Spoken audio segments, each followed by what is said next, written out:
Asmat Guru Bhyo Namaha, Asmat Parama Guru Bhyo Namaha, Asmat Sarva Guru Bhyo Namaha. So we're continuing with our discussion of Agamas in South Indian Vaishnavism by V. Varadachari, Dr. Varadachari of the French Indological Institute in Pondicherry. And so we came up to, we've discussed up to chapter 3. So we have already done the introduction and the validity of Agamas. Now we're going to discuss different classifications of Agamas. The Agamas advocate the adoration of particular deities to the exclusion of others who form part of the retinue of the principal deity. More than one deity enjoys the privilege of such prominence. The Vaishnava, Shakta, Shaiva, Ganapatya, Swayambhuva, and Chandra are the most well-known kinds of glorifying particular deities.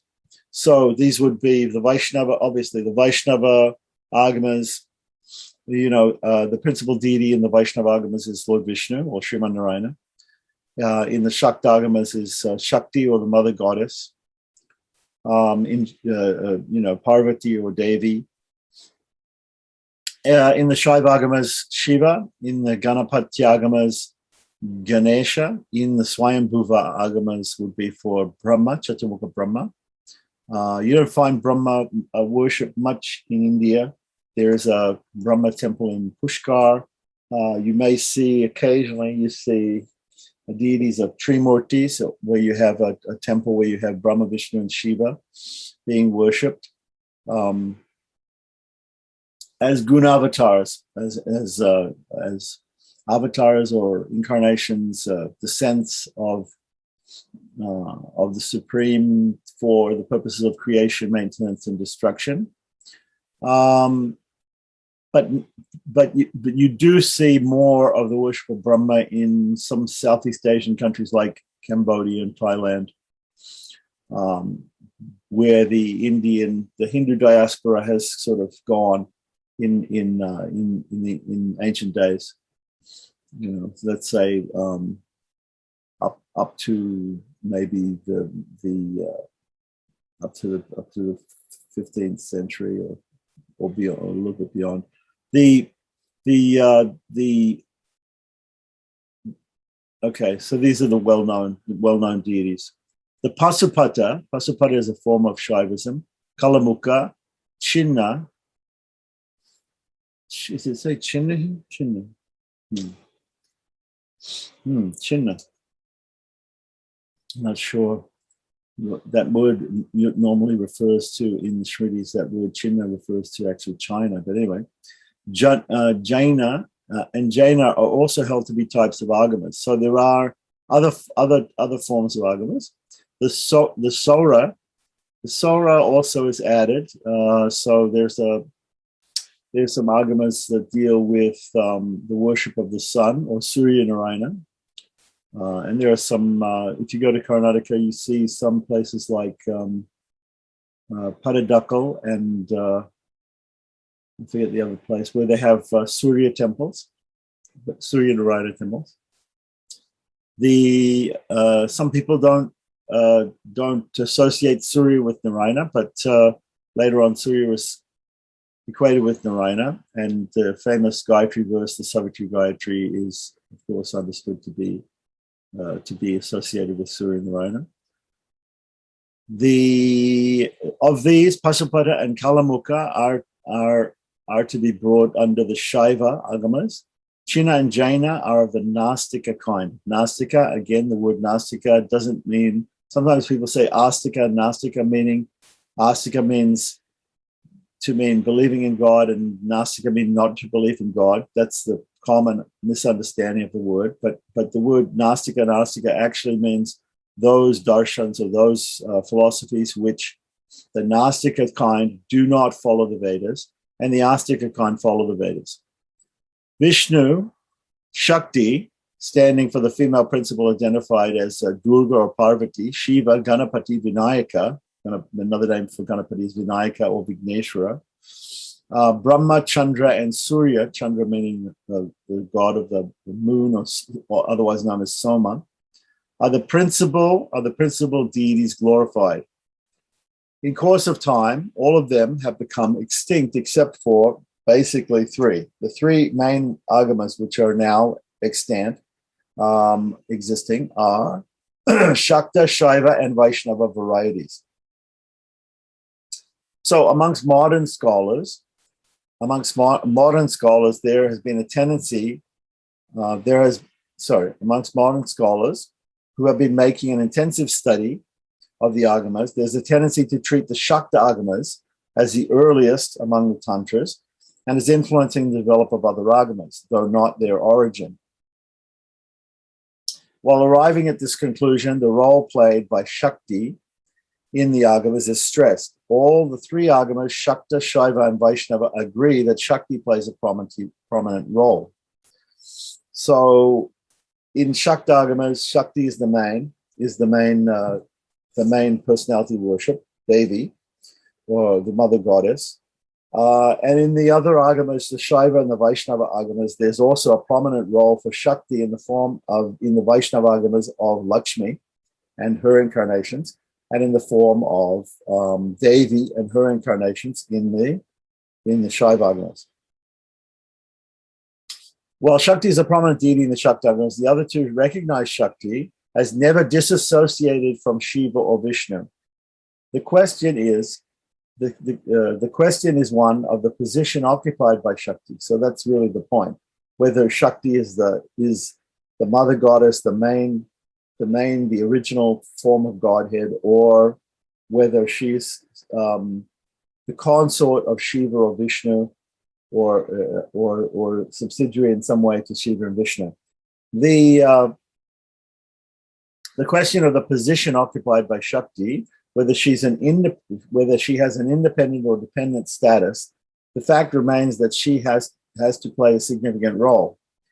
To arrive at this conclusion, there is no need to look upon the dependent nature of Shakti as derived from her status. Every Vedic deity is looked upon as possessing power, which is ever with that deity. This concept is inherited by the Shaiva and Vaishnava Agamas.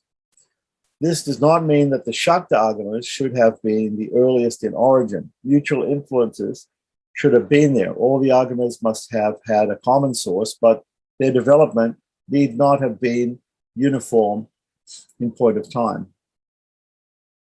The Shakta system believes in the all-embracing potency and supremacy of Shakti, treated as a female principle. Shakti is considered as a goddess, and hence this Agama is called also as the Devi Agama. It is held that Shakti worship was introduced from Persia. Okay, so he gives a footnote there as we go along in this. He's just quoting different scholars here. So in the footnote is from a discussion in The Cultural Heritage of India, volume 4, pages 224 to 225 by this guy, P.C. Vagehi. Okay, so he's quoting different people. But, so others believe it to have risen in Bengal and spread to Assam, Nepal, Tibet, and China. So again, he's quoting some other scholar, Philip Rawson, Art of Tibet.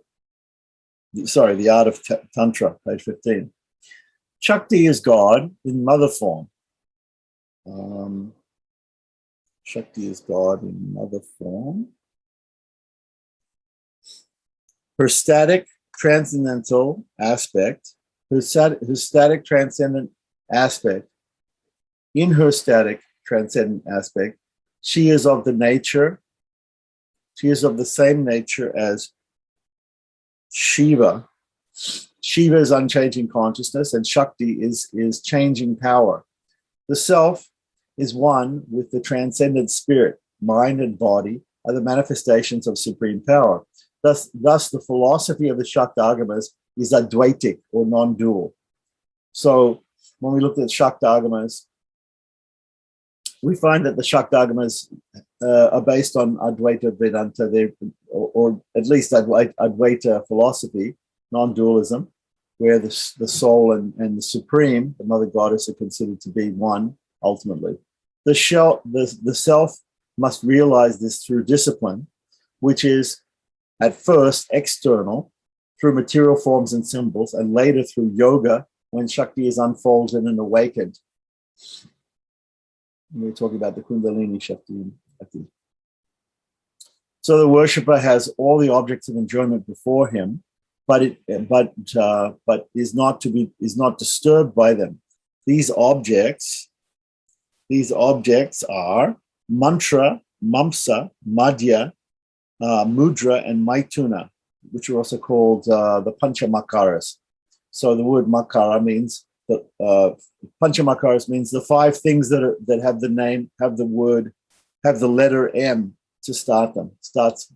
Five things that start with the letter M.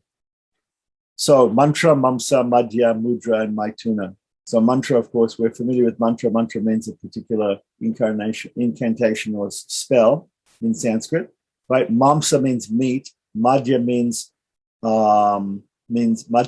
wine or intoxicating liquor. Maituna means sex. Mudra means mudra can mean parched grain. We'll see. He'll probably explain exactly what the different means of. Anyway, this is called, and the use of these things is normally associated with what we call left-handed tantra. There's left-handed and right-handed tantra, and or we can call it black tantra or white tantra. So there are different forms of agamas, so anyway. Though this could be said to be characteristic of Shakti worship, Shakta worship, certain texts offer substitutes. Right. So the persons who follow the left-handed tantra or the black tantra, they will actually, use these panchamakaras, the meat and the wine and the sex and the parched grain, like that. And then the people who follow the white tantra or the right-handed tantra, they'll use certain substitutes for those things. So as a result, in this mode of worship, the position of women has gained importance. Yeah, well, so that's because in the left-handed tantra there will be certain rituals, certain sexual rituals that were performed. Anyway, so the aspirant, usually the male aspirant, would have to have a female partner in order to perform these Shakta rituals. The text of this Agama speak of the system as delivered by Devi, or Mother Goddess, right? Listened to by Shiva and approved by Vasudeva. So this is sometimes the word Agama. He's going to talk about that. The derivation of the word Agama, it comes from that. What is spoken by Devi, what is listened to by Shiva, and what is approved by Vasudeva. Okay, that is Krishna treated as the brother of Devi. Okay, so sometimes we also see that Lord Vishnu or Krishna is seen as the brother of Shakti. If you go to the wedding ceremony in Madurai of Meenakshi Sundareshwara, in the Meenakshi temple in Madurai, the Meenakshi Devi is married to Lord Shiva, and Lord Vishnu comes from the temple which is very close to there, called Alagarkova, which is a very famous Sri Vaishnava temple. His deity goes to the Shiva Shakti temple for the marriage of Shiva and Parvati, and Lord Vishnu in that ceremony acts as the brother of Devi to give her away in marriage to Shiva, to do the Kanyadanam, which is the Kanyadanam is the presenting of the bride to the bridegroom. So sometimes Devi listens to the discourse on Shiva. The derivation of the word Agama is therefore given as arising from long A, from Shiva or Devi, reaching Devi or Shiva, Ga, and approved by Ma or Mata, by Vasudeva, right? And so this is a quotation from Pingala, from a shastra called Pingala Mata, and he gives the actual sloka at the bottom of the page. There it is in Sanskrit. Right, so that explains one derivation of the word agama. So normally we understand the Vaishnava agamas, and normally we understand them to be spoken by Shiva to Parvati, right, about Vishnu, right? But here it could be spoken by Devi to Shiva about Vishnu or whatever. Anyway, here he just gives it in a general sense that all agamas are involve these three personalities, all these extant agamas that we have today, the Vaishnava, Shaiva, and Shakta agamas. They're classified as Dakshina, based on the Vedas, Shritis, and Puranas, and Vama, relating to the Vedas and Tantras, and Uttara, having the authority of the Vedas and utterances of the preceptor. Okay, so we're classifying, first classification of the agamas, we understood that they deal with principal deities, right? So the ones that we're interested in most are the extant agamas, the ones that exist today are mostly the principal ones of Vaishnava, Shaiva, and Shakta agamas, right? And now another classification is into Dakshina, which means, is the word for south, but it also means right, because if you face east and you turn to the right, that's the south, right? So the word Dakshina in Sanskrit means south or right. So right-handed. So that's why sometimes it's called right-handed, and the Vama, which means the left-handed. So the Dakshina type of agamas are coming from the Shritis, the Vedas, the Shritis, and the Puranas. They quote texts from these texts. And then the Vama, the left-handed tantras are using also the Vedas and also the Tantras, mostly. And then there's another classification, Uttara. Uttara normally means the topmost, but here it simply means that the Uttara type of agamas are based on the sayings of great acharyas, great teachers, and also the authority of the Vedas. The texts which are called agamas are 77 in number. Okay, five called as Shubha Agama, 64 Kola. Normally the Kola sound, I believe, are Shaiva agamas, and 8 call as Mishra.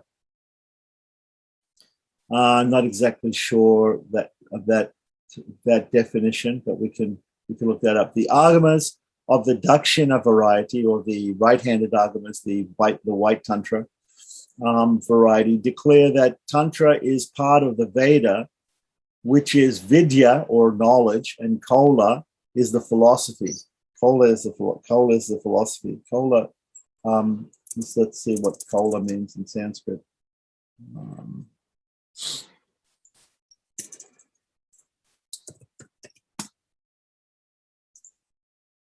Kola is relating or belonging to the family, because it comes from the word kula. Kolam is a doctrine or practices of left-handed shaktas, okay, according to Monty Williams Dictionary. A worshipper of Shakti according to left-handed rituals. Okay, Kola.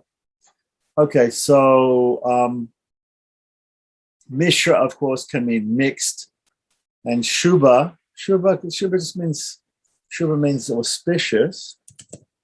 Shubha Agama, bright, beautiful, handsome, splendid, auspicious, fortunate, prosperous, good, pure. Okay, so this is another classification. This type of classification is not used much, but anyway, he's explaining it. The agamas of the Dakshina variety declare that the tantra is part of the Vedas, which is vidya and kola, and kola is the philosophy. Kola is their philosophy. Those who that doesn't explain a whole lot. Those who do not observe the rites of the Vedic kind are disqualified for the Shakta cult. It gives a quote from here from the Pasupada Sutras and also from the Shukshma Tantra. So apparently, the Vedic rites are much more important than the Shaktagama. Prapanchasara, attributed to Shankaracharya. There's a book called Prapanchasara, which is a book of it's a book compiled by Shankaracharya, which with Agamic and Tantric sort of rituals in it. Okay, Lakshman Desha Sharda Tilaka, which is similar, but also includes more information about Mantra Shastra. They both have information about Mantra Shastra.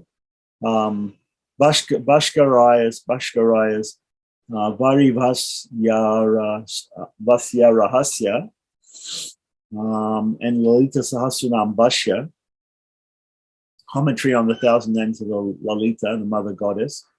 Krishnananda's Agama Vagish's Tantrasara, Purnananda Hamsa Parivrajaka's Sri Tattva, Chintamani, and others, Lakshmidara of 1497 to 1539's commentary on Saundarya Lahari. Saundarya Lahari is also another sort of tantric book written by Shankaracharya, which contains a lot of mystical diagrams like yantras and mantras and directions for their worship of different deities in order to attain different fruits. So it contained valuable information on the cult of Shakti. The Shaiva Agamas, so that's all of these things, even the Sharda Tilaka and some of these things, Prapanchasara and Sharda Tilaka, they also not only contain Shaktagama stuff, but they also contain things about Vaishnava worship of Vaishnava deities, and also Shaiva forms of Shiva. So they're sort of general Agamas, I would say. He says that they're mainly Shakta in information. The Shaiva Agamas hold that Shiva is the supreme deity ever associated with Shakti, identified as Devi or Parvati. Several schools are mentioned as coming under this head. So there are several schools of philosophy or theology or philosophy, right? Shaiva schools, which there's more than one Shaivism. Okay, so there's more, just like there's more than one Vaishnavism, there's more than one Shaiva cult, there's more than one Shakta cult, and so here's the names of some of them. Here's the names of some of them. Some are called Shaiva, Pasupata, Kaurunika, Siddhanta, Kapalika. These are some names of some Shaiva sects. Okay, Kalamukha. Kalamukha replaces the third one in another list. So there's some other. This is actually a quotation from Srivasya by Ramanuja, 2:235. So in Srivasya, in different places, in different texts. The previous list was from Shankara's Brahmasutra Bhashya, which is called Shariraka Mimamsa.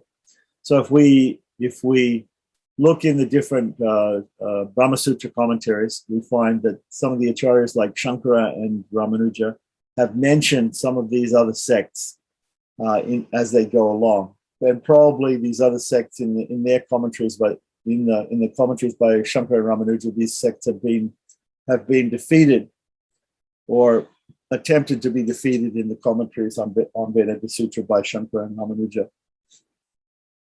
So the Veera Agama, Veera usually means strength or let's say somebody's Veera is courageous, strength or courage, Veera Agama. One of the texts enumerates Samanya Shaiva. Samanya Shaiva would mean general Shaivism. Purva Shatva, Mishra Shaiva. Mishra Shaiva would be a type of mixed Shaivism, right? And Shuddha Shaiva, or purified Shaivism. We have this other one, Purva Sattva. Not exactly sure what that means.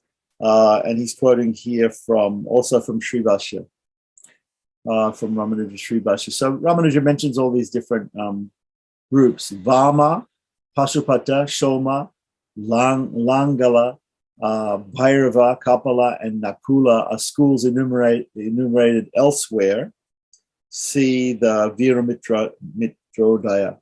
So these are all different Shaiva schools. Now we're talking about Shaiva schools. We were talking about Shakta schools before. Shaiva schools. Some of them are not extant anymore. Some of them have no followers anymore. They're not being practiced anymore, but we know about them from the texts. So perhaps Langalas and Nakulas represent the Nakulishapa Supata. Not sure what that means. Nakulishapa Supata. Just see what that means. Basically, I don't know if he's going to explain it here. Nakuli. Shupata. I'm not getting much in the Sanskrit dictionary about that, so I'm not sure about that. The acceptable classification falls under three heads. Okay, so we're going to divide the Shaiva Agamas up into three: Pashupada, Siddhanta, which is also called Shaiva Siddhanta, which is a famous Shaiva group especially in Tamil Nadu, and Pratyabhigya. Okay, Pasupata, Shaiva Siddhanta, and Pratyabhigya. Okay, so now we do have, mostly in South India, you find this Shaiva Siddhanta in Tamil Nadu, and you find also in Karnataka, you get these Lingayats, people who are called Lingayats, who carry a little lingam around with them wherever they go. So when they're initiated, the guru gives them a lingam, and they keep that lingam. It's a very small lingam, and they keep it in the palm of their hand when they worship, and they carry it in a little container, silver container around their necks, like that. Actually, really nice little silver containers. And I bought one of them one time to carry a small shalagram around my neck. So I thought it was a very useful thing. But it's used by these Carnatic people who are Lingayats. Lakuli, 105 to 30 AD. 105 to 30 AD. How can that be? It's very strange.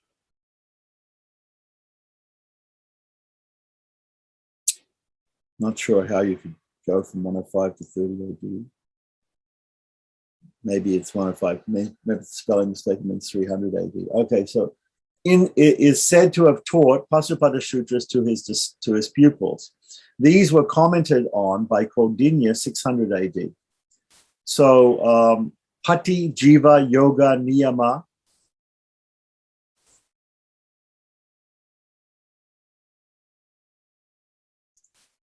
Okay. Pati, Jiva, Yoga, Niyama, Dukanta are the principles standing respectively for Lord, Pati, right? So when we have this word Pasupati, right? Pasupati, Pasu is the name in this particular Shaiva sect that they give to the Jiva, to the Jivatman. He's the animal, and Pasupati is Shiva. Shiva is the Lord of the animals, the Lord of the living beings. So Jiva is the self, right? Yoga is meditation. Niyama is discipline. Of course, Yama and Niyama deal with Lingaites consider themselves as Nastika tradition. Okay. Yeah, I mean, the Virashaivas are Astika. Okay. Within Virashaivism, we also have Shaiva Siddhantas, which follow Shankaracharya. Vishishtadvaita, the Aradhya Brahmanas, lots going on in Karnataka. Yes, correct. Okay, so the Shaiva Siddhantans originally were Vishishtadvaitic, following the commentary of Srikara, right? But later on, people in their lineage, like Apaya Dikshita, have tended more towards being totally Advaitic.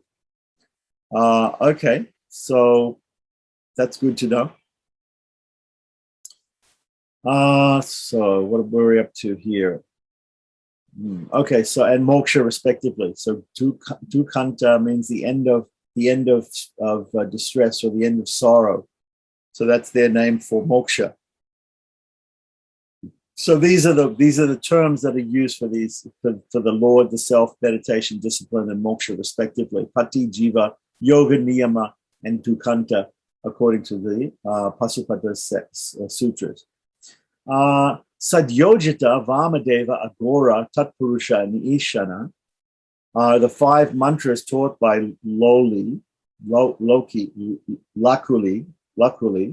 Pranava is to be meditated upon. Pranava meaning Omkara, the syllable Om, right? So they have these other 5 mantras.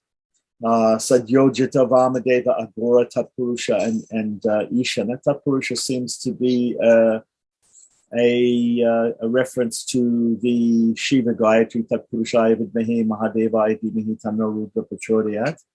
The other mantras I've heard of, Vamadeva, Agora is of course a type of a sect which has to do with it's a left-handed tantra sect. Immediate union or sayuja. Sayuja means a complete union or merging of the soul and God, with Shiva is the goal. So this is the goal of the Pasupata sect. It is wrong to assume that the rules of caste and orders are not observed, for the Sudras and women are excluded from initiation according to this system. So we were talking about that in some of the Shaiva systems, actually, they do follow some Vedic rules. And so they also here, he says, follow some of the rules of the social rules of the Shmitis. And so quoting that, he's quoting their Pasupata Sutras with Kondinya's Bhashya, page 78 to 79. So that's Pasupatas. The Shaiva Siddhanta admits 3 sections in its Agamas. They are Vidya, Kriya, and Yoga. The first is concerned with Pati, Pashu, and Pasha. Right? Pasha means a noose. So Pasha would be the power. He's going to explain it further on here. Probably the power of illusion that keeps us here in the material world. Pati is, of course, Shiva. Pashu is the name they give to the Jiva. So in the Shaiva Siddhanta, we have these 3 divisions. Vidya, meaning knowledge, or it's a type of active knowledge that can be used, like in the Upanishadic Vidyas that we read about in the Upanishads, that can be used to attain knowledge, the process of attaining knowledge. Kriya means a process, and yoga also is a process of union. The first is concerned with Pati, Pashu, and Pasha. Pati is Paramashiva, was the supreme Shiva, having the 5 activities of creation, maintenance, dissolution, right? Giving moksha, and obscuration, or what we would term as Maya or illusion. Right, he is the instrumental cause of the world. So note that he says here that in this system of Shaiva Siddhanta, Shiva is considered to be the instrumental cause of the world, very much like in the Madhva system, where we consider Vishnu, the Madhvas consider Vishnu to be the instrumental cause of the world. Now, Sri Vaishnavas and others also, or the Vaishnavas also consider Vishnu to be the instrumental cause of the world, but also the material cause of the world. So there are 2 causes.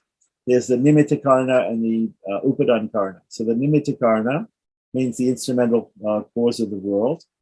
It is the potter who makes the pot out of the clay.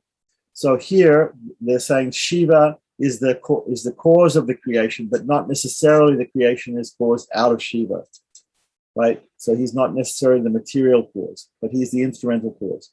Okay, the Pashu is the self, which is atomic in size. So that we agree on, everybody agrees on that the soul or the self, the individual soul, the Jivatman, here called the Pashu by the Shaivites, is atomic in size. And this is confirmed, of course, in the Upanishads and in all the scriptures. So while Pasha is power, which is impurity, karma, maya, and restraint. Okay, the second section deals, right, so that's what's dealt with in the first section, Vidya. The second section deals with mantra, japa, homa, diksha, and other such matters. Right. The third section deals with the 36 tattvas. So in this type of Shaivism, Pashupata Shaivism, they have 36 tattvas or 36 principles, just like there are basically in the Sankhya system, which is followed by Vaishnavism. We have basically 25 principles, which are, as we all know, we know the 8 subtle and gross elements, the 5 working senses, the 5 knowledge acquiring senses, the so that's 28, and plus a few others like Mulaprakriti and Pradhana, and then plus the soul itself as the 25th. The self is real and ever conscious luminosity.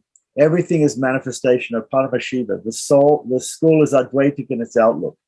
Yeah, so it became Advaitic, right? But initially there were teachers like Srikara who propounded in this Shaiva Siddhanta school a type of Vishishta Advaita, a type of qualified non-dualism, which was copied from Ramanuja, basically. The Agamas are 28, brought under 4 heads. So these Shaiva Agamas, Kamika, Karana, Suprabheda, Vatula. It is held that all these Agamas issued forth from the 5 faces of Shiva. So Shiva is considered to have 5 faces. Actually, originally, Brahma was considered to have 5 faces also, but Shiva cut one of his heads off, and that head got stuck to one of Shiva's hands. This is a Puranic story, which maybe not a lot of people know. So, but anyway, we sometimes talk about Chaturmukha Brahma and Panchamukha Shiva, that he has 5 faces. So it's said that out of each one of these mouths came one of these different Agamas, these different Shaiva Agamas, the Kamika, Karana, Suprabheda, Vatula, under 4 headings, right, issued from the 5 faces. So they're also called Sadyo Jata Vama Agora Ishana, and Tatpurusha, which was, I think, the name that he gave to the different mantras also. Back here. Yeah, he mentioned those divisions of mantras as well. Right. It is held that all these Agamas issued forth from the 5 faces of Shiva. Okay. So it's interesting. So maybe the idea also is that each one of the faces, each one of the mouths of Shiva has given forth a particular set of mantras. And that's why those mantras are called that, or particular mantras come from each mouth. Among them, the Vira and the Vatula kinds are the most important. The worship of Shiva Lingam, right, which is the phallic iconic form of Shiva, is the means of realizing the ultimate reality. In Tamil Nadu, this Siddhanta, the Shaiva Siddhanta, right, has a rich development through the Tirumantiram, not to be confused with Tirumantram. The Tirumantram is the Astakshara, is the 8-syllable Om Namo Narayana mantra of the Sri Vaishnavas. This work here is in Tamil, and it's a work called Tirumantiram of Tirumular. So there was a Shaiva saint called Tirumular who wrote a Tamil scripture called Tirumantiram. Mekanda Deva of the 13th century composed the Shiva Jnana Bodha Sutra, a counterpart to the Brahma Sutras. Okay, interesting. So it preaches that one should meditate upon the self as being identical with Shiva. It has a Sanskrit commentary by Shivagra Yogin of the 13th century, which is also called Shiva Jnana Bhasya. Okay, so they're trying to, the Shaivites, when they see something is nice in Vedanta philosophy, they copy it, and so here they have their own sort of Brahma Sutras called Shiva Jnana Bodha Sutras, and they have their own commentaries, Shiva Jnana Bhasyas. Okay, so they have their own set of literature here. Srikanta Shivacharya, circa 1400 AD, wrote the Brahma Mimamsa, a commentary on the Brahma Sutras, which is available in English translation, upholding the Vishishta Dvaita aspect of Vedanta, propounding that Shiva with Shakti is the supreme being. Right, so this was based on his reading of Ramanuja, that Ramanuja's Sribhashya was, and Ramanuja's philosophy of Vishishta Dvaita was very popular, and therefore he decided to just simply change the name of the supreme being that was understood in Vishishta Dvaita Vedanta to Shiva. So upholding the Vishishta Dvaita Vedanta aspect, okay. On this commentary was written the Shivarka Mani Dipika. Shivarka, Arka means the sun. So Shivarka means the son of Shiva, the sun, the effulgent son of Shiva. Mani means the jewel. The jewel, the Dipika means the light on the jewel of the glorious son of Lord Shiva, which is a super commentary. That's an interesting word he uses. A super commentary by Apaya Dikshita. So Apaya Dikshita came after this Srikantacharya. Srikanta Shivacharya is what he's called here. And he wrote this commentary. Now, Apaya Dikshita tended, of course, to be more Advaitic than Srikantacharya, his predecessor Acharya, who was Vishishta Dvaitic. So the other sects of Shaivism, such as Pashupata, Lakula, Kalamukha, etc., lost their independent existence, having merged in a way and giving rise to the Vishesha Dvaita, or Veerashaivism, which spread in Andhra Pradesh, right, in Karnataka regions. The founder was Renukacharya, who flourished in the 13th century AD. The Brahma Sutras were commented on by Srikara Panditaradhya. His date is fixed between 1300 and 1400 AD, according to Hayavadana Rao. Hayavadana Rao, that sounds like a Madhva name, so a Madhva scholar, Introduction to Srikara Bhashya, page 3. So maybe he's the person who translated the Srikara Bhashya. We'll have to look at our copy of the Srikara Bhashya. The Brahma Sutras were commented on by him. Okay, and he's already mentioned that. So I don't know why I mentioned it again. Anyway, the Vedas and Shaiva Agamas are treated as authorizing practices such as wearing the Rudraksha. Rudraksha is a type of bead, which is very popular with Shaivites. It's also mentioned in Vaishnava scriptures also. It's a seed of a tree. The fruit of the fruit is a little round, bluish black berry, which I think is inedible. I'm not sure, but anyway, you get it in Hawaii also, and the Rudrakshas inside are considered sacred to Shiva. And according to the number of cracks that they have on the seed, they have different meanings, and they have different results from using them. They use for wearing as necklaces, and also on japa malas for recitation of mantras. So the Agamas treating the authorized practice such as wearing of Rudraksha. So this becomes an important thing, just like in the Vaishnava Agamas, we have the wearing of Tulsi, which is sacred wood or a sacred tree to Lord Vishnu or Sriman Narayana, and also the wearing of lotus seeds, which is of course sacred to Lakshmi. So for the Vaishnavas, Yekanta Lagna Tulasi Nalinakshamala. Nalinakshamala means the lotus seeds. So Tulasi, Nalinakshamala are the type of malas, according to Shastra, that the Vaishnavas wear. The type of malas that the Shaivites wear here is being mentioned as a Rudraksha. So these are important practices for Shaivas and Shaiva Agamas. So Shiva Linga and other Shiva Linga, carrying the Shiva Linga, as I said, sometimes people carry around a Shiva Linga around their neck, and others. So there are other practices that Shaivites do. Shiva is held. This is different from Smartas. Okay, when we're talking about Smartas, we're talking about people who follow Adi Shankaracharya. They're Advaitins. They can worship equally any form of the Supreme Brahman that they, like Ganesh or Shiva or Shakti or Surya or or Sriman Narayana, any deity. And they might even have a particular Istadevata, family deity, which is more important to them. But they're not one pointed in their devotion towards any particular deity, except perhaps their family deity. Whereas these Shaivites are staunch worshippers of Shiva only, Shiva and Shakti only. So Shiva is held to reside in 6 places, Satstala. So Satstala. So there are 6 places, namely the 5 senses and the mind. He must be visualized in them. Every act must be surrendered to him.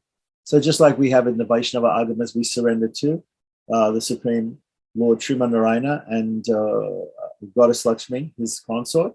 Like that, similarly, the Shaivites, they believe in surrender to Shiva. Shaivism in Kashmir accepts 92 Agamas. So there are a lot of Shaiva Agamas.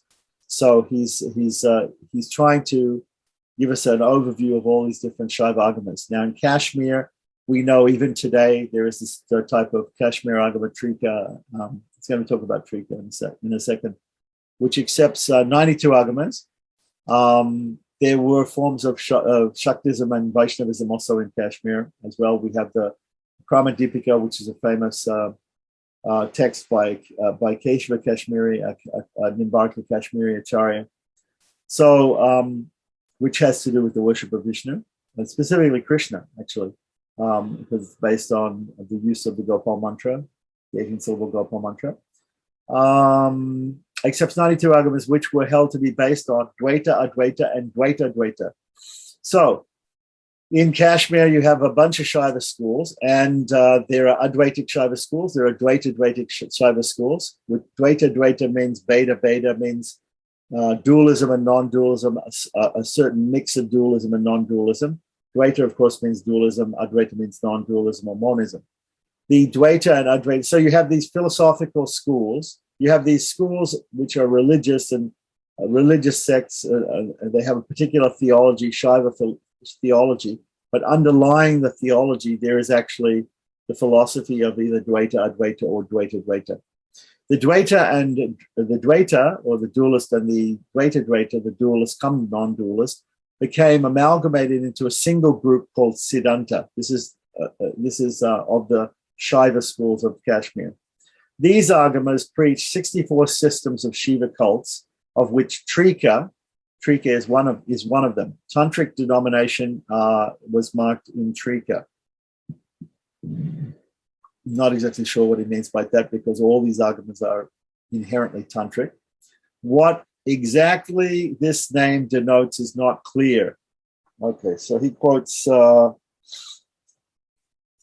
in the footnote here, he's quoting from Abhinavagupta, a historical and philosophical study. So if we want to know more about Trika, then we have to investigate this Acharya called Abhinavagupta. Very famous. He wrote a commentary on Bhagavad Gita, which is very nice. Actually, his Bhagavad Gita is called Gita-artha Sangraha, which has the same name as the work by Alavanda Yamunacharya. Although it's different. It's a full commentary on the Bhagavad Gita, but it's called Gita-artha Sangraha. So if you look up Gita-artha Sangraha, sometimes you'll get Abhinavagupta's work, and sometimes you'll get Yamunacharya's work. But they're different works, obviously. But he was a famous Acharya, Abhinavagupta, Shaiva. What exactly this name denotes? This name Trika denotes, we don't know exactly clear. The Trika has 3 subgroups. That's why it's called Trika. That's one of the reasons why it's called Trika, is because it's divided into 3 groups. Tri means 3 in Sanskrit. So Pratyabhigya Shastra, Agama Shastra, and Spanda Shastra. The Pratyabhigya Shastra represents the philosophical aspect of Trika.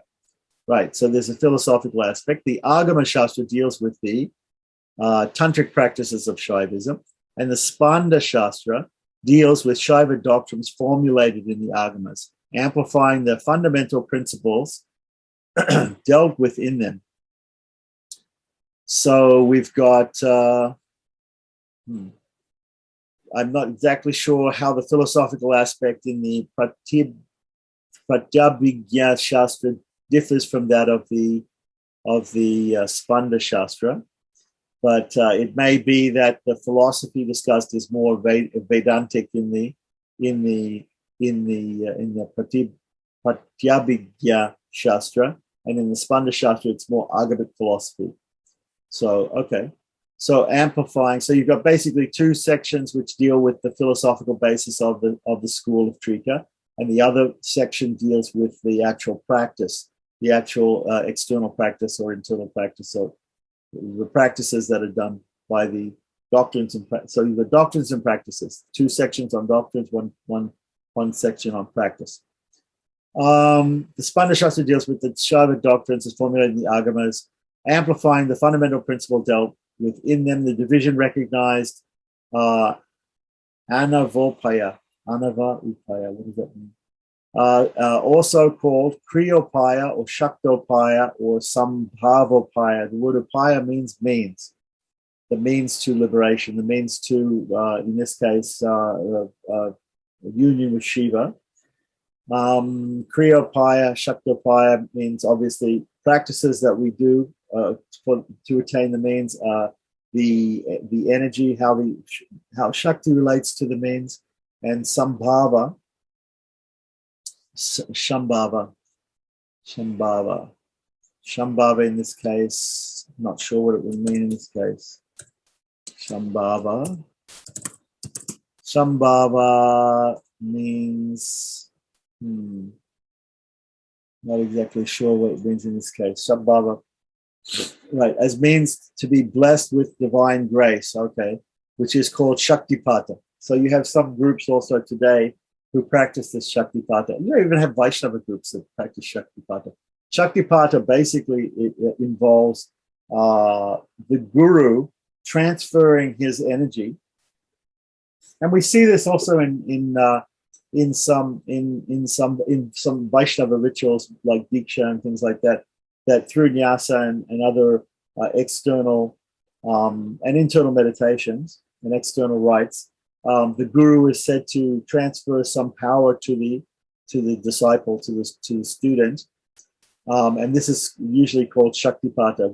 The word Shaktipata generally means the transference of some type of energy, divine energy, either from the deity or from the guru to the aspirant, like that. The first is connected with the observance of the rituals.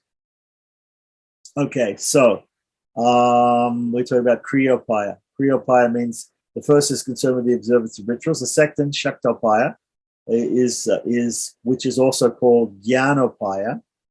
So would be activities of the mind. So you have these external rituals, and you have the mental rituals or types of meditation, and the last with the meditation on Shiva Tattva. That would be the Sambhavopaya. The Siddhanta and the second and third subdivisions of Trika, so Shaiva Siddhanta, and the second and third subgroups of Trika were more concerned with the ritualistic aspects of the Agamas, though the philosophical aspect is not left out. The Pratyabhijna Shastra gives predominance to the philosophical aspect, leaving the agamic and ritualistic aspects in the background. The ultimate reality in the system is Maheshwara. Maheshwara is another name of Shiva. Maheshwara means Maha Ishvara, the great leader, the great controller. So so normally when we use the word for God in Sanskrit, we'll say Ishvara. The personal form of God, we'll say Ishvara. Here we're using the word Maheshwara. If you say Maheshwara, it's a term which is usually a name of Shiva. But it can also mean Vishnu, of course. The great controller can also be Vishnu. But here, normally when we say Maheshwara, we mean Shiva. So the ultimate reality in the system is Maheshwara, who has two aspects, namely Prakasha and Vimarsha, which stand respectively for universal consciousness and physical activity. So Prakasha, right, or otherwise known as universal consciousness, right, is pure luminosity, and Spanda is vibration, which is activity. So which starts out from which is said to have started out from verbal, from sound. So the idea is evolution, the evolution of the universe from sound, which is a very common concept, especially when we get later on to when we get into philosophies like Spota. Anyway, that's an aside. So Maheshwara has self-dependent power, which evolves the variegated world of nature, having Prakasha, right, as the substratum. Prakasha, once again, is the universal consciousness, as the substratum or the basis for manifestations, and Vimarsha, which again is physical activity, right, as the process of manifestation going on in this substratum, in the basis. The manifestation is called Abhasha. Abhasha, which is real, right? So Abhasha, the manifestation is real. So this type of Shaiva Siddhanta, I think we're talking about the school of Shaiva Siddhanta, and also the second and third subgroups of Trika are all basically what we call in Vedanta Parinamavad. They believe in the reality of the world. They believe in the underlying reality of everything, right? Whereas you have, in Advaita, you have the idea that the world is false, Jagat Mithya. So here he's saying that these three schools, two of Trika and one of the Shaiva Siddhanta, started off as believing in a type of qualified non-dualism. So this manifestation is called Abhasa, which is real. The subject and object of knowledge are both manifestations of the Supreme Being Maheshwara. The subject and object of knowledge are both manifestations of the Supreme Being Maheshwara. Okay, so everything, the subject is the Supreme Lord Maheshwara, and the object also. And the object also. So Maheshwara is also expanding into the universe. So this would be not only Parinamavad, but it would be a type of Parinamavad which understands that Shiva is not only the efficient but the material cause of the universe. Seems like it, right? The phenomena of knowledge is like the rise of two waves of the sea of universal consciousness. The phenomena of knowledge is like the rise of two waves of the sea of universal consciousness. Okay, it's an interesting analogy. One of these has the capacity to reflect, and the other is free from it. Okay, so between Maheshwara and the world and the souls, there's the difference that Maheshwara is more able to has some abilities that we don't have, that the souls, the pasus in the world and the world itself don't have. The former represents the self. The former represents the self, and the latter inert matter. Okay, so here the analogy given of the two waves in the universal consciousness. The two waves are the soul and the chit and achit, the conscious soul and the insentient matter. Okay, not the supreme. The supreme is the universal, like the sea, like the ocean itself. Okay, universal consciousness. Okay, the form represents the self and the latter inert matter. On account of nescience or ignorance, right, the soul feels bound and considers itself to be a separate entity, right? Because ultimately these philosophies became Advaitic. So final release consists of the recognition by the self that it is identical with Maheshwara or God, Shiva. This is called Pratyabhigya, and hence the name of this subgroup of Trika. Right. The manifested world is analyzed through 36 tattvas. Previously, I think they said there was 35 tattvas. So we've added one somehow. Wasn't it mentioned? 36 tattvas. Okay. So it was always 36 tattvas. 36 tattvas. 36 tattvas. Okay. So you can see, I mean, there's a whole rich set of doctrines and practices and things like that in Shaiva Agamas, and they have their own evolution of matter and the whole thing. So this is the manifested world. The manifested world analyzed in 36 tattvas, which the Siddhanta admits. Okay. So Shaiva Siddhanta has these 36 tattvas. The concepts of Anavopaya and Shaktopaya explain that jnana and karma, knowledge and works, together constitute the means for getting this recognition. Right. So the method, the actual external methods, are through cultivation of knowledge of the scripture and works, particular works, they're probably ritualistic works that have to be performed. That could also mean meditation, right? So karma enjoined in the Vedas is to be done without expecting rewards for it. Okay, so he quotes down here from Abhinavagupta, I believe. Oh no, that's interesting. Yeah, from Abhinavagupta. Yeah. So he says Bhagavad Gita Artha Sangraha. Yeah, 3-4 and chapter 18-2. Right. So he's quoting the Gita commentary of Abhinavagupta, this Shaiva Acharya, explaining this, that karma and jnana are the methods. So karma has to be, the karma means the Vedic karmas, so the Shrauta karmas that have to be done. Whatever is given in the Vedas has to be done. The Agama and the Spanda aspects of Trika are not completely left out from the Pratyabhigya system. Pratyabhigya is not actually the name of a Kashmir school of Shaivism, but only of an aspect of the Trika school. The Shaiva Agamas were given a monistic interpretation by Triambaka. Triambaka is of course, a very famous mantra of the Triambaka Yujamahe Sugandham Pushpa, the Mahamrityunjaya mantra, which comes from the Veda. 400 AD, circa 400 AD. The Shiva Dristi of Somananda, 850 AD, gives for the first time a systematic exposition of the system. He was therefore the founder of the school.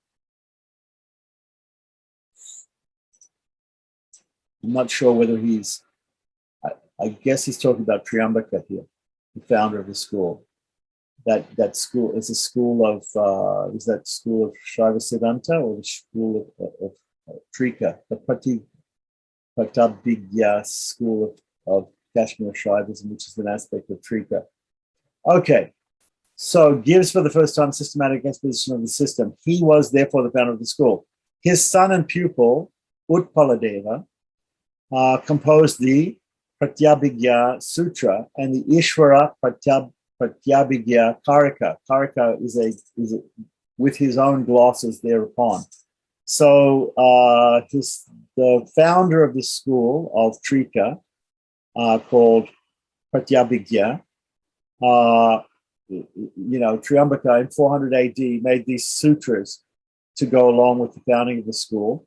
And then he also wrote a commentary on those sutras called Ishvara Pratyabhigya Karika. The greatest contributor was Abhinavagupta, 1050 AD. His Tantra Loka, which is also available, I believe, in English, is encyclopedic in range, and it has a lot to do with different tantric ideas and systems, dealing with all schools of Kashmir Shaivism. So he commented upon Utpaladeva, who was again the son, seems like the son of, and I'm not sure here whether he's the son of Triambaka or Somananda, because why he mentions Somananda here. Either Triambaka or Somananda is the founder of this this form of Trika. So his time, not that much about Shaiva, so we have to look it up. So his Tantra Loka is encyclopedic in range. Yes, okay. It was commented on by Utpaladeva and many Shaiva Agamas and wrote glosses on what others had written on them. The Malini Vijaya Vartika, right? It's another commentary here. The Paratrimsika Vritti and the Paramartha Sara have been mentioned in this connection. The place of Shakti, the place for Shakti, is thus prominent in the Shakta Agamas. So now we're talking about Shakta Agamas only. Its importance in others is in subordination to God. Okay, so basically in the Shaiva and the Vaishnava Agamas, Shakti plays a subsidiary role. Right. It plays an important role, though, in Kashmir Shaivism. The Shaiva Siddhanta of South India, in Tamil Nadu, has received a powerful impact from the concept of Shakti in the Shakta Agamas, as a result of which Parvati has gained prominence along with Shiva and bears several names, like Lalita, Rajarajeshwari. There's many names for, we have the Lalita Sahasranam, for example, 1,000 names of Lalita, which is the second most widely chanted and known 1,000 names of a particular deity. So we have the Vishnu Sahasranam as the most important. Second one is the Lalita Sahasranam, which is a Shakti, it's chanted by Smartas a lot, but chanted also by the Shaktis. The Vaishnava Agamas glorify Vishnu. Now we're going to talk hopefully a little bit more about Vaishnava Agamas. The Vaishnava Agamas glorify Vishnu as a supreme being to the exclusion of other deities. They treat the ultimate reality as not mere Vishnu, but Vishnu with Shri. Vishnu with Shri. Associated with Shri, Shri Devi, which means Lakshmi. While there are several names for Vishnu, the use of the word Vaishnava as an epithet, as a name, for these agamas shows that they must be closely related to the Vedas, where he is mentioned primarily by this name. So when we look in the Vedas, except for in the Upanishads, we have Narayana Upanishad, Mahanarayana Upanishad, we have the word Narayana used, but we mostly have the word in the Samhitas of the Vedas, we have the word Vishnu used. Right, so we have Tad Vishnu, Paramam Paragam, we said Idam Vishnu, Vichakrame, Chedarine, Param. We have many quotes from the actual Samhitas of the Vedas where we have the word Vishnu is used. So that's why this is a prominent name of the Lord. And that's how the word, instead of worshippers of Narayana, worshippers of Krishna, worshippers of Rama, we get the term Vaishnava. So that's why we have the term Vaishnava, is because in the Vedas, that supreme person is known by that name. So most modern scholars, primarily is known by that name, most modern scholars in India and abroad hold that both Vishnu and Rudra occupy, this is what Western scholars say, that they occupy subordinate positions in the Vedas, right? If you read the Vedas, the Western Indologists, when they read the Vedas, they considered that Vishnu and Rudra were subordinate, that Indra and Agni were the main deities mentioned in the Vedas. So, and that Vaishnavism as a religion arose later than Shaivism. That's also a presupposition of Western Indology, the original Western Indologists. This view requires careful examination. The Vedas, particularly the Rig Veda, have gained their present form through the efforts of Krishna Dvaipayana Vyasa, otherwise known as Veda Vyasa, who acquired the title of Vyasa. Vyasa means the compiler. He was known as Krishna Dvaipayana. Dvaipayana, Ayana means coming from. Dvipa means an island. He was born on an island in the middle of a river, which is actually in Nepal. And he was a dark-colored, he had dark skin, so his name was Krishna, because Krishna means black or darkish skin. And so the story is that he had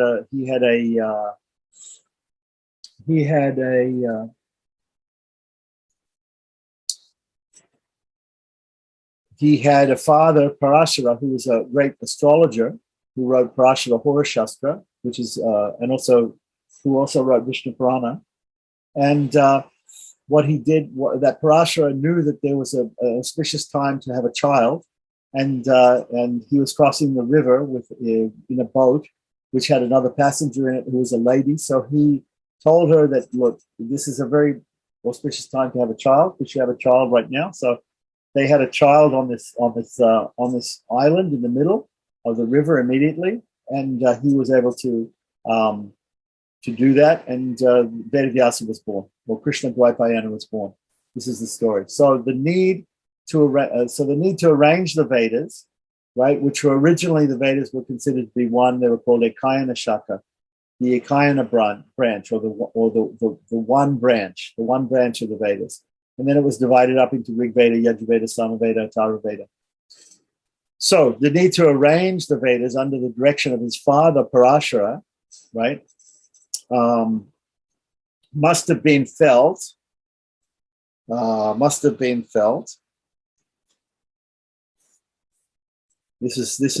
is given in this story is given in Vishnu Purana.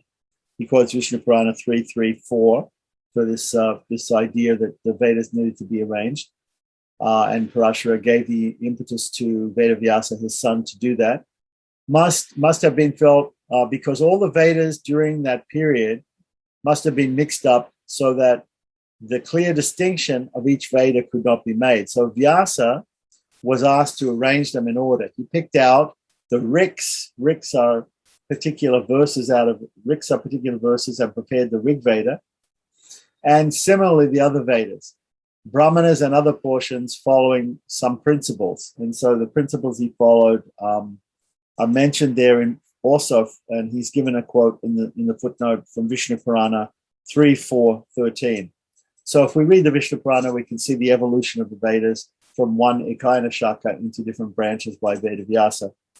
Certainly, the arrangement of the hymns was not made in a chronological order or with reference to the superiority of one deity over another. It is therefore futile to attempt to find out with which riks or verses out of the Vedas were composed earlier and which later. Equally hard is it to determine whether Rudra or Vishnu or Savitri or Varuna was the earliest deity according to the ancient seers of India.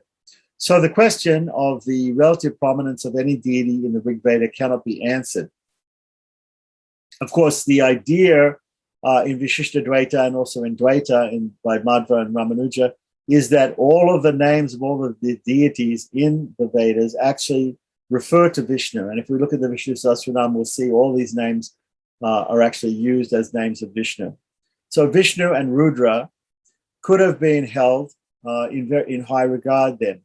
The absence of evidence to the contrary is not proper to assume that some deities were prominent in the Rig Veda and lost their position later to Vishnu and Rudra, who thus emerged into preeminence after having occupied subordinate positions earlier. So he's saying there's no real evidence for that. This is just a speculation by the modern Western Indologists.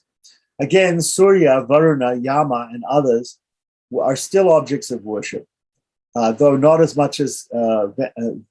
with as much veneration as Vishnu and Rudra.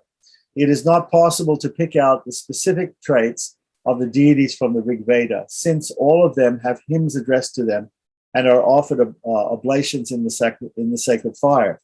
Yet, a close comparative study of a few hymns addressed to Vishnu and Rudra would show that people depended more upon these deities for their security and well-being than on the others. While Vishnu offered protection to the people, provided them with the means for happy living, Rudra was looked upon as a terrible deity, ready to award punishment to wrongdoers. Naturally, the sages prayed to Rudra to pardon them and for gifts enabling them to lead a prosperous life with kith and kin. Okay, so this explanation could, and he's quoting profusely from the Rig Veda and from Mahabharata, from different places. Right. So this explanation could be offered to justify the continued primacy of Vishnu and Rudra that Vishnu and Rudra have been enjoying. While studying the nature of Vaishnavism, it becomes necessary to take into account the development of the Vishnu cult in source books. Apart from the Vedas, there are the epics and Puranas and other such works. The difficulty in getting evidence to determine the antiquity of the cult is immense, since the dates of these source books are yet to be fixed with a fair degree of accuracy. So, such as the Vedas, even the Itihasas, the epics like Ramayana and Mahabharata and the Puranas. The tradition of the Hindus, however, fixes the periods of these sources at a very ancient date. Modern researchers find these dates unacceptable. It's very common that we have a traditional date which goes back thousands or millions of years, and the modern researchers find these sort of dates unacceptable. However, it must be admitted that dates are as arrived at by modern research also have their limitations in regards to accuracy. The date of the compilation of the Mahabharata may not be far later than the beginning of the Kali Yuga, when the war described in the epic was fought. This date was fixed at 3102 BC, according to see under the Mahabharata. Okay. The Ramayana, which is cited and whose author is mentioned in the Mahabharata, must be more ancient and definitely before the beginning of Kali Yuga. Now, of course, the Western scholars, they don't accept that. The Puranas are held to be the compositions of Vyasa, the author of the Mahabharata, and so are to be placed at the beginning of the Kali Yuga. The Bhagavad Gita forms part of the Mahabharata.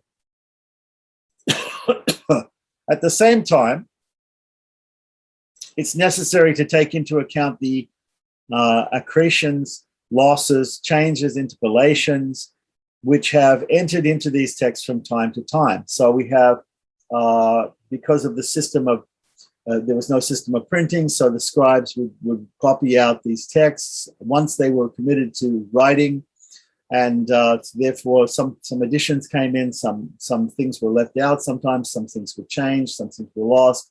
So because of scribal error, like that.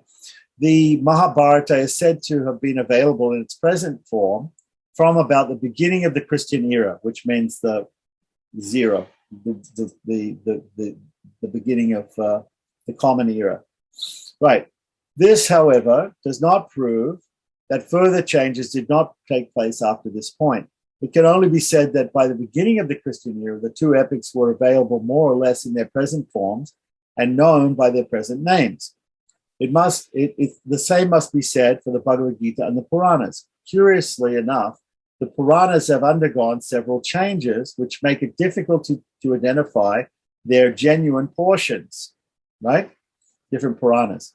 The Vishnu Purana is mentioned as a Vaishnava text in the Tamil classic Mani Mekalai.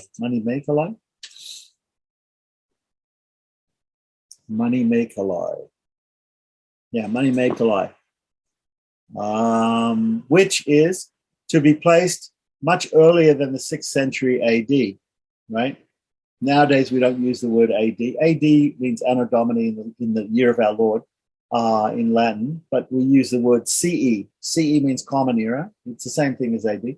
And BCE means before Common Era. So that's normally what we do use these days. When Buddhism flourished unhampered at Kanchi, so this was the 6th century AD, before the renaissance of Shaivism and Vaishnavism, they're under the patronage of the Pallava rulers. So there are different dynasties of kings in southern India, also in northern India, but in South India you have the Pallavas, the Cholas. There are different dynasties. The Pallavas were earlier. This Purana, which we're talking about, is the Vishnu Purana, must have become well known before the Tamil epic was written. So the Tamil epic again was written in the 6th century AD. So before that, it will not be wrong then to place the Vishnu Purana. So he's dating the Vishnu Purana to at least before the 4th century AD. So after mentioning, the traditional dates about Kali Yuga and all these different things, he now mentions the modern dates that come to the minds of people who are studying from a modern perspective.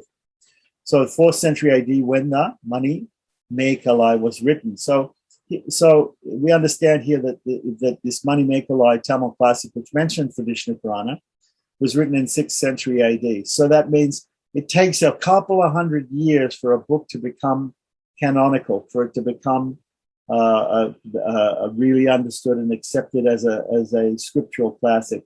So therefore, he says the 4th century AD is his, at least by the 4th century AD, we must have had the Vishnu Purana. Now let's talk about the Bhagavad Purana. The Bhagavad Purana, or the Bhagavatam, right, presents a problem regarding its date.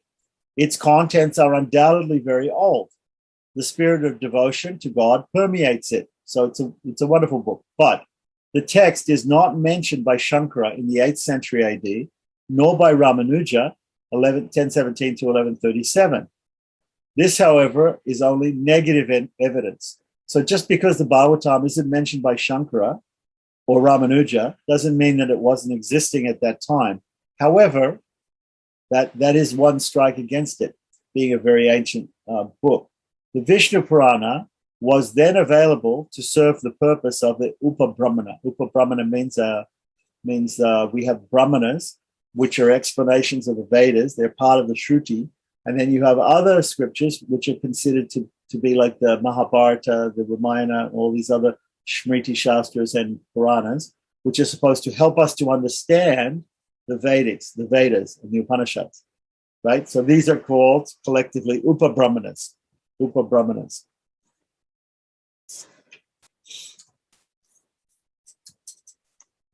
So the Vishnu Purana was then available to serve the purpose of an Upa-Brahmana at that time. So during the time of Shankara and Ramanuja, the Vishnu Purana was definitely there,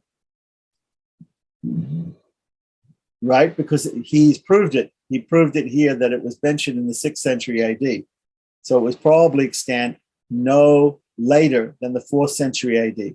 So we have Shankara coming in the 8th century or 7th or 8th century, right? And Ramanuja in the 11th century, right? So then this is the negative evidence about the ancient origin of the Bhagavatam. The Vishnu Purana was then available for the purpose of an Upa-Brahmana. Okay, so, and the other Puranas, because their contents are more or less the same, must have been ignored, right? So we can just ignore the rest of the Puranas because their contents is more or less the same. The Bhagavata can therefore be placed along with the Vishnu Purana.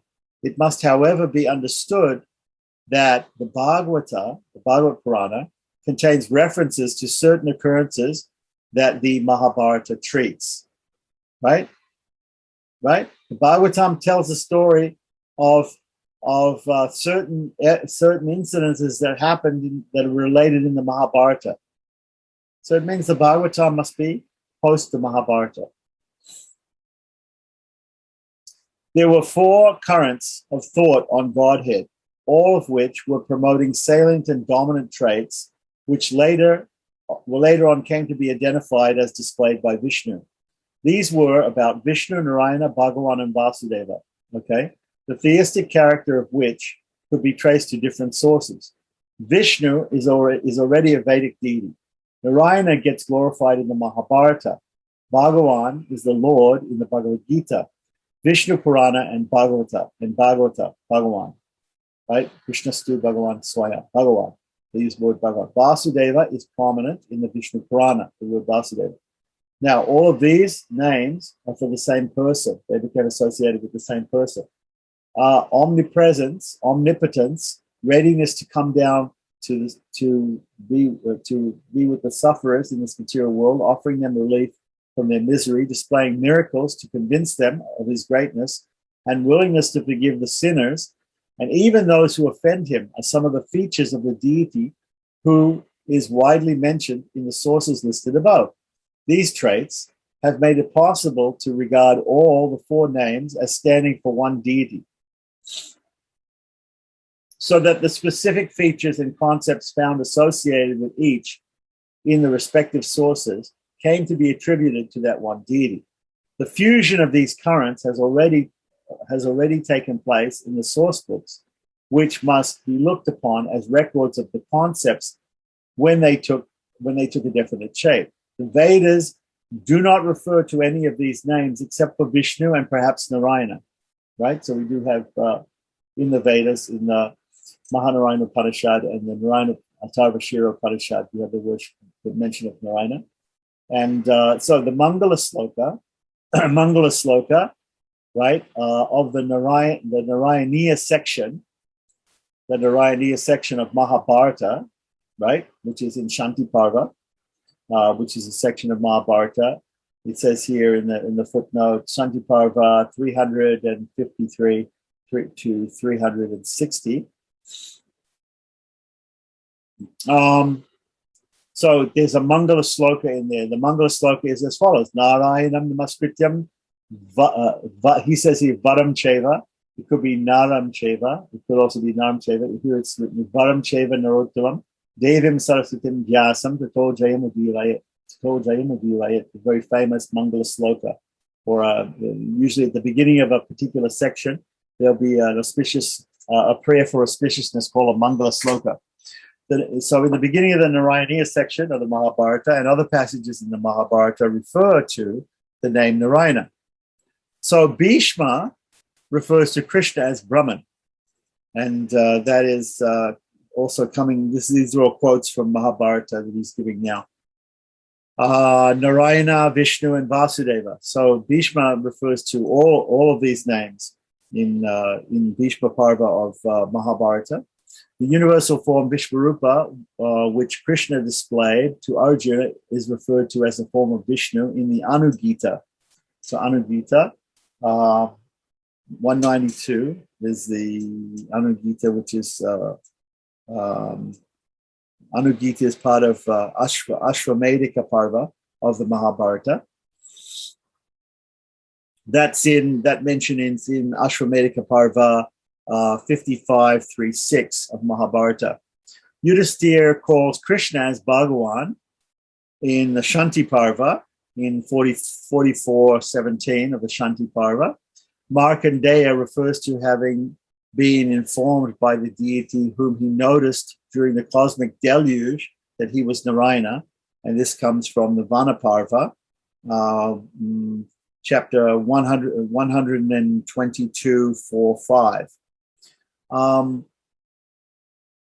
So, though Krishna does not openly speak of himself as Brahman in the Gita, although Arjuna does say Param Brahma, Param Dharma, Pavitram, Paramam Pavam, so Arjuna does identify Krishna as the supreme Brahman, right? The expressions used have an Upanishadic tinge, and hence he is Brahman. He is understood to be Brahman.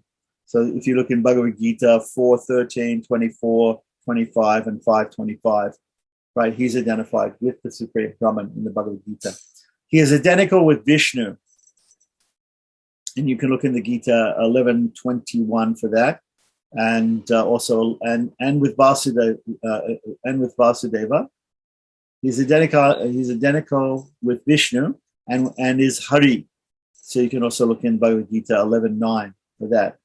He is the best amongst the souls. Purushottama is the best person, right? The supreme person, according to Bhagavad Gita 8.1 and 10.15, right? And an appellation or name that could apply only to Brahman, Purushottama, right? And in fact, in the Nimbarka Sampradaya, they call the Supreme Lord as Purushottama, right? He is specifically in Nimbarka's commentary on the Vedanta Sutra called Parijata Saurabha. He mentions the Supreme Person as Purushottama.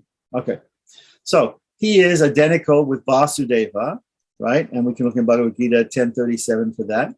The word Narayana does not occur, nor is Krishna identified with Bhagavan, right? Through the speeches of Krishna, though the speeches of Krishna are introduced with the words Sri Bhagavan Uvacha, right? So Vishnu is identified in the Vishnu Purana with Brahman, with the Supreme Brahman. Hari, this is also, now we're talking about Vishnu Purana, 122, 61 to 63, and 122, 63 as Hari, and 569, 79 as Bhagavan, and 6, 5, 75, 82, 80, and 82 as Vasudeva. So there we see in Vishnu Purana that Vishnu is described as by all these different names. So these are all proofs that Bhagavan, Vasudeva, Hari, Narayana, Vishnu are all the same person, right? So in case some scholars think that they're not, they can go and they can look at all these places. The Bhagavata, or the Bhagavad Purana, identifies Krishna with Bhagavan, right? 204, famous Bhagavatam 12:12:3, right? As Narayana 205, as Narayana in 10th canto, 14th chapter, 14th verse, and 12th canto, 12th chapter, 3rd verse, right, of the Bhagavatam. He's identified with Narayana as Hari in the 12th canto, 12th chapter, 3rd verse, as Vishnu in the 10th canto, 1st chapter, 65th verse, the 10th canto, 45th verse, 45th chapter, 44th verse, right? And Narayana is identified with Vishnu in Bodhayana Dharma Sutra, which is around 500 BC, right? So before the Common Era, BCE, 500 BC, right? We have the Bodhayana Dharma Sutra. Bodhayana is a very ancient Vritikara or commentator, which even Ramanuja has credited with taking his views from his commentary on Vedanta Sutras, right? Which Ramanuja went to Kashmir especially to study. But Bodhayana is an ancient sage, and we today follow Bodhayana and Apastamba. Apastamba was a disciple of Bodhayana. They have different Kalpa Sutras and sutras that we follow today. So in Bodhayana Dhamma Sutra, circa 500 BC, we have the mention of Narayana identified with Vishnu, and that comes from Bodhayana Dhamma Sutra 2.5.24.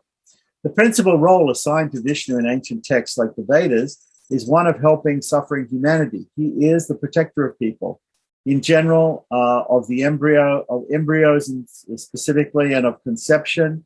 And these are all quotes are given in different parts of the Vedas for this. This marks his effort as mainly intended to save beings and objects that have come into existence. Welfare of the people thus attracts his attention, for which alone he descends down to earth, taking up a form of utmost purity, unsullied by the defects of prakriti or material nature. His divine descents are many, and the gods too cannot visualize him except in these forms. All gods are under his control, and so he is the greatest amongst them.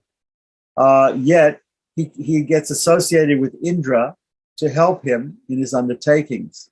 That is a quotation from Rig Veda 154.6 and 6.69.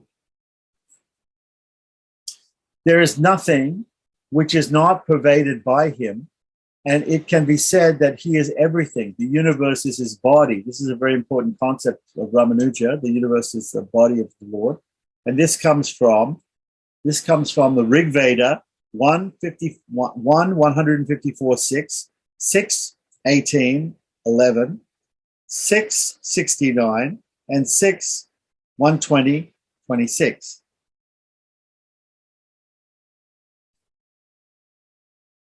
So he took three strides. He took three strides for the well-being of the world and provided those who were attached to him with accommodation in distant lands like Uru and Chiti, right, that appear to be located in Mesopotamia. This act, along with rescuing the world from the cosmic deluge, right, has won unique fame for his descents as Varaha and Vamana. Right, so his different avatars, which are mentioned. These are both mentioned in the Vedas, actually, Varaha and Vamana avatars. He is ever associated with Shri or Lakshmi, though the Vedic hymns, as such, do not have a reference to this association. Actually, I might differ with that idea, because in the Uttara Narayana Anuvaka of the Purusha Sukta, there, Hristate Lakshmi Stipatnyo. Hristate Lakshmi Stipatnyo would be an example of association of Narayana with Shri, or Vishnu with Shri in the Vedas, right? Hristate Lakshmi Stipatnyo. Okay, so this association continues even during divine descents.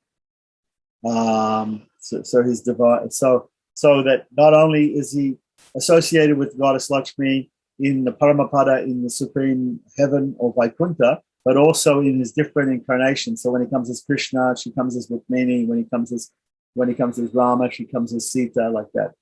So this association continues even during his divine descents or avatars.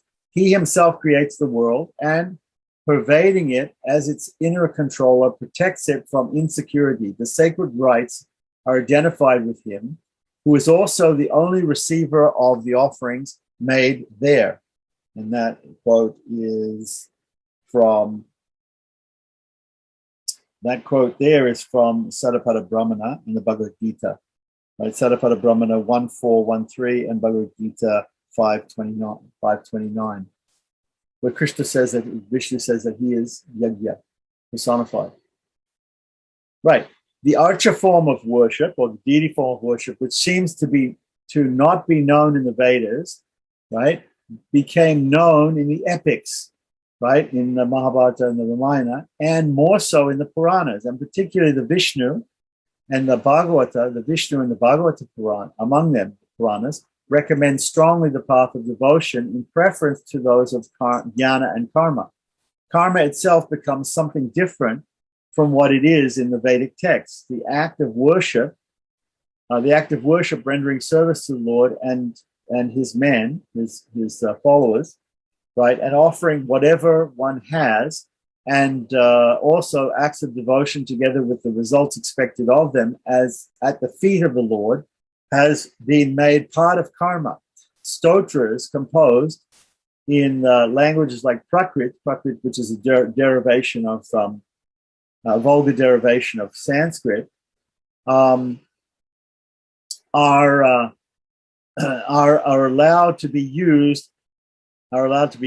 A feature proclaiming the democratic approach of Vaishnavism, right? So sometimes we see that specifically in Sanskrit dramas, the Sudras and the women are made to speak this Sanskrit slang or Sanskrit vulgar language, Prakrit, right? Prakrit, which is a separate sort of language which is derived from Sanskrit. Actually, all the modern Indian languages that we see are actually derived from Prakrit, directly from Prakrit, like Hindi and whatever it is.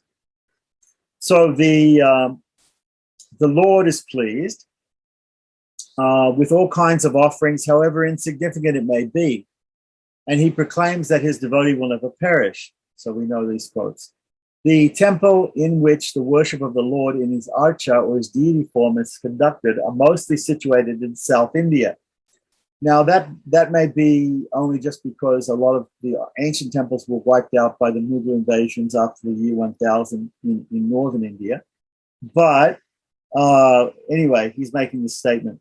Each ancient temple of Vishnu has its greatness, right, which is recorded in a book called the Stala Mahatmyam. Mahatmyam means the glorification of a particular place, the Stala, right, recorded in the Puranas. So in some of the Puranas, right, it means that these ancient South Indian temples are described. Hoary antiquity is claimed for most of them. So, for instance, in the footnote here, he says the Shora Purana refers to temples of Shiva. Venkatadri, as referred to, Venkatadri means the Tirupati temple in Tirupati of Lord Tirupati Balaji, is referred to in the Vamana, Skanda, Markandeya, Varaha, Brahma, and Padma Puranas. And Ahobilam and Kanchipuram temples are referred to in the Brahmanda Purana. So the Puranas definitely talk about temples with deities in them. Right? So whether this can be upheld or not, it is not irrational to recognize the contribution made by such accounts in the Puranas. A reference to some of the shrines is found in Tamil classic works like Shila Padikaram and Padipadal, and others. These are Tamil works. Other such old Tamil works, what they call Sangam literature, right, in Tamil Nadu. Other such works such as Ankana Nuru and Purana Nuru and Kali Tokai, they describe Vishnu graphically, depicting him to be the foremost and to contain allusions to the divine descent of the Lord, or avatar of the Lord.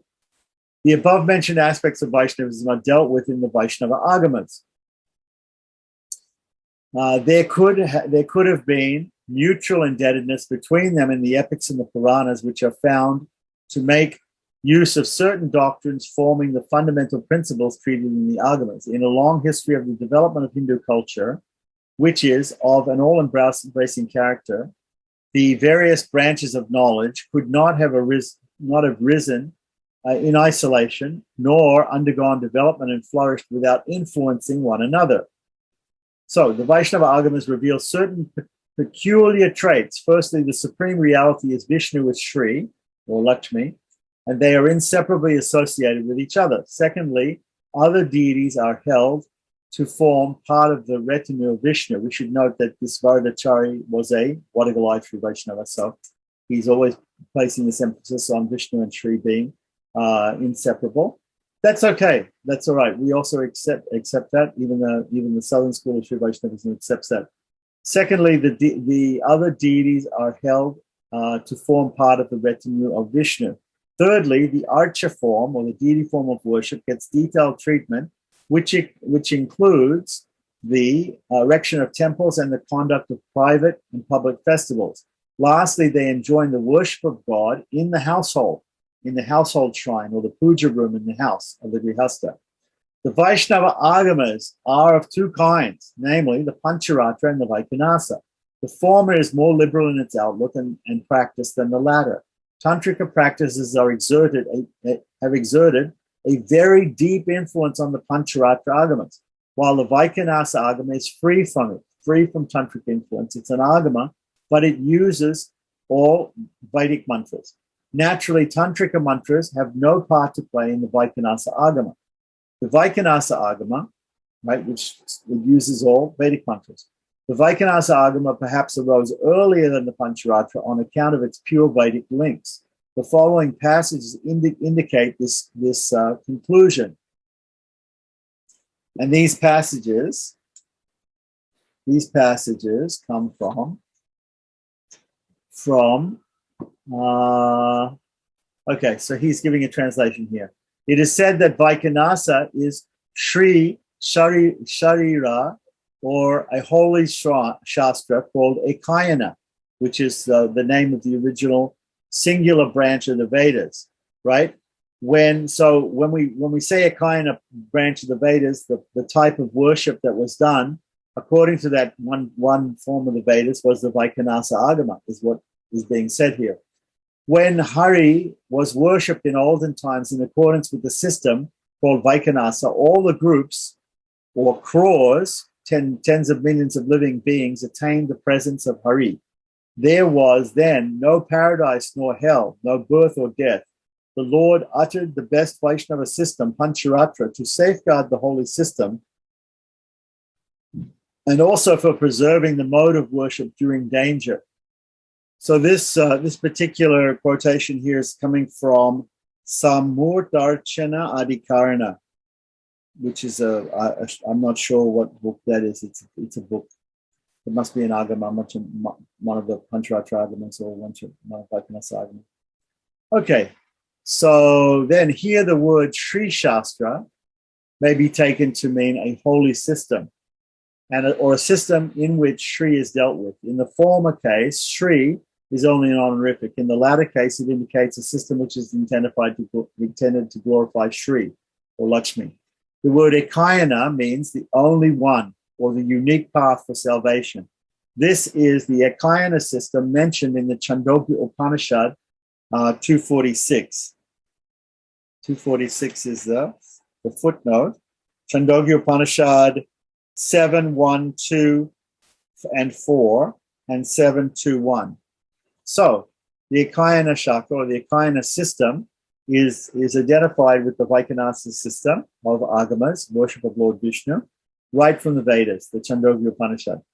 So, as subject of study among others, this is said to be the name of the recension of the Veda, which is now lost. So the original form of the Veda was the Ekayana Shaka. The following passage is said to convey that what this recension stood for, right? And this is from Taittiriya, I believe Taittiriya Aranyaka 3.12.7.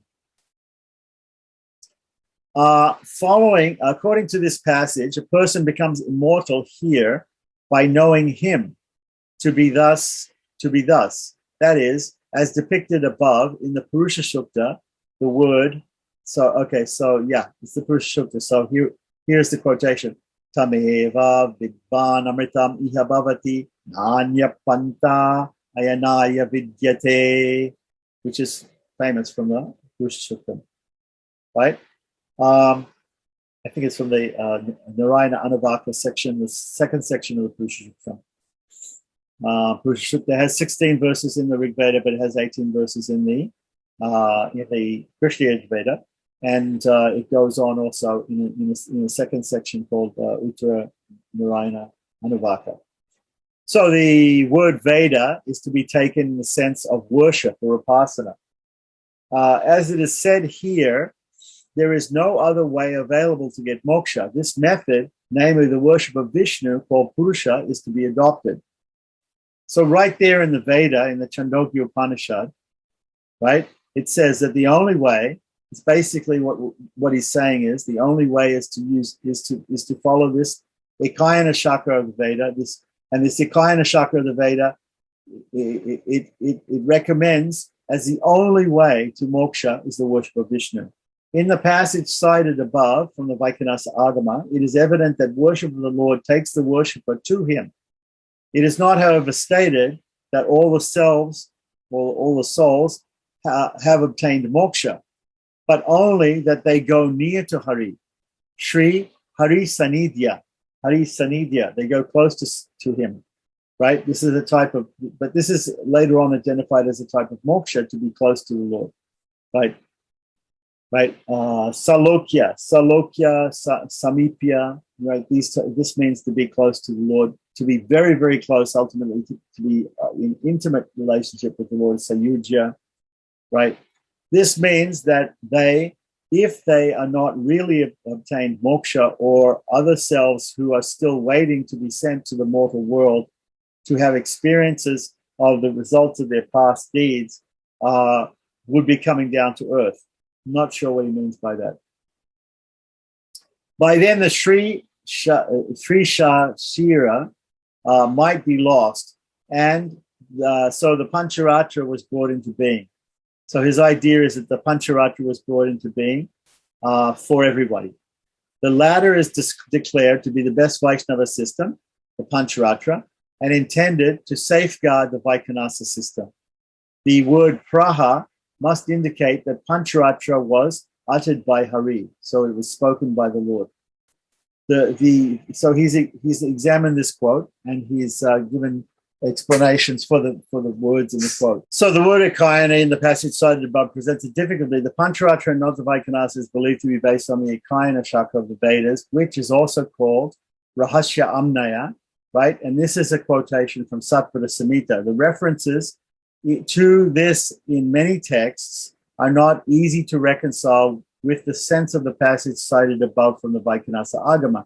However, this statement is a good piece of evidence for the Pancharatra being closely allied with it. So the Pancharatra and Vaikhanasa Agamas, we're not exactly sure exactly how they relate to each other, but they both are there for the worship of Vishnu and to support each other. There is again a reference, right? There's again a reference in the Pancharatra tradition to the offering of the effigy of a beast made of flour, a pishta pashu. Pishta means you take rice flour or ordinary wheat flour, and you make an animal out of it, and you offer that into the fire instead of offering a real animal. In the sacrifice, where an animal is to be slain or offered, a similar rite with the name Vishnu Yaga is referred to in the Vaikhanasa Agama. So that's also referred to in the Pancharatra and the Vaikhanasa. It is not clear whether it originally formed a part of the Pancharatra tradition or was adopted mainly on grounds of kindness to animals. Anyway, this sacrifice lends support. This sacrifice lends support to believing that both agamas are from the same tradition, because they both have this idea of the pista pashu, or offering instead of offering a real animal, offering an animal made of flour into the fire. Right? Though the ritual is enjoined as a means of expiation, right, in the Vaikhanasa Agama. right? So it's a type of atonement. There is also another way of explaining the above passage. The Akayana recension must have been the basic foundation for the development of the concept of absolute devotion, paramaikantikitva, right? Paramaikanti, right, means absolute one-focused devotion to the Lord, right? The Vaikanasa must have developed out of this recension, and in this respect has to be regarded as akin to the Pancharatra. The latter had a specific development with provision made for yantras and tantrika mantras, right, which are absent in the former, in the Vaikanasa. Right, the two do not have much divergence in the main concepts of Vaishnavism. The Upanishad called Sita Upanishad alludes to the Vaikanasa and not Vikanasa, a sage who is to Vaikanasa and not Vikanasa, a sage who is an exponent of such important doctrines as those relating to the three powers, Icha, Jnana, and Kriya. Icha means desiring, Jnana means knowledge, and Kriya means action, right? And others, which are treated only in the Pancharatra system. So this work, though perhaps relatively late, seeks to show the sage Vikanas, right, the Sita Upanishad, right, Vikanas, as associated with the Pancharatra system. An approach on the basis of this reference may justify the passage in Samuddarshana Adhikarana, which was quoted before, yet the frequent references to the Pancharatra as based on the Akayana recension of the Vedas cannot be easily explained away. The following verses from the Pancharatra Agama lend support to the concept of absolute devotion of the Vaikanasa. Right, that the Vaikanasa, this is from Poshkara Samhita, 36, 260b to 262a. That the Vaikanasa do not worship any other deity and worship Vishnu out of a sense of duty and without expecting any results, makes it clear that they must be following the Akayana recension. The Bhagavata, meaning the Bhagavad Purana, contains a reference to Vikanas, right, the sage Vikanas, right, having prayed to the Lord for descending down to the earth and to the descent of the Lord in the family of the Sattvatas. So these Sattvatas were also known as Vaishnavas, okay? Right. The word Vikanas must be taken to mean Brahma, who made a request to the Lord for the divine descent to earth.